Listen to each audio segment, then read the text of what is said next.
Hi friends, Telangana రాష్ట్ర ప్రజలందరికీ ఆదరపే శుభవార్త. కొత్త ఆసరచయిత పెన్షన్లు భారీగా అయితే పెంచారు. పెంచిన డబ్బులు ఇప్పటి వరకు కూడా ఈ నెల ఆ నెల అనడం అనేది జరుగుతుందండి. ప్రతి ఒక్కరు కూడా ఇన్ఫర్మేషన్ అనేది క్లారిటీగా అయితే చెప్తాను. స్కిప్ చేయకుండా అయితే వీడియో అయితే చూడండి.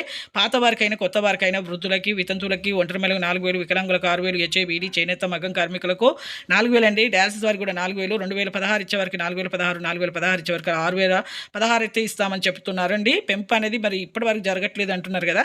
14,000 కోట్ల రూపాయలు అయితే విడుదలైతే చేశారండి. కానీ అమౌంట్ అనేది అందరికీ సరిపోవట్లేదు అనేసి ఆపివేయడం జరిగింది. ప్రతి ఒక్కరికి కూడా మీకు 6 గ్యారెంటీలు ఒక్కొక్క గ్యారెంటీని మేము అమల్లోకి అయితే తీసుకొస్తామనేసి మంత్రి సీతక్క గారు, సీఎం రేవంత్ రెడ్డి గారు కూడా చెప్పడం జరిగింది. ప్రతి ఒక్కరికి కూడా కొత్త పెన్షన్ కూడా మంజూరు చేస్తాము. మంజూరు చేసిన తర్వాత ప్రతి ఒక్కరికి అయితే మేము పెంపు కూడా చేస్తామని చెప్తున్నారు.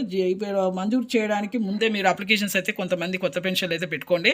ఎవరైతే పెట్టుకోలేదో వాళ్ళు దరఖాస్తులు అప్లికేషన్స్ పెట్టుకుంటే ఇప్పుడు Aadhaar card, ration card and మీకు సదరం సర్టిఫికేట్, వికలాంగులు అయితే మీ ఏజ్, వృద్ధులు అయితే ఏజ్ సర్టిఫికేట్ ఖచ్చితంగా అయితే పెట్టాల్సి ఉంటుంది. ఇక లైక్ చేయండి. Thanks for watching.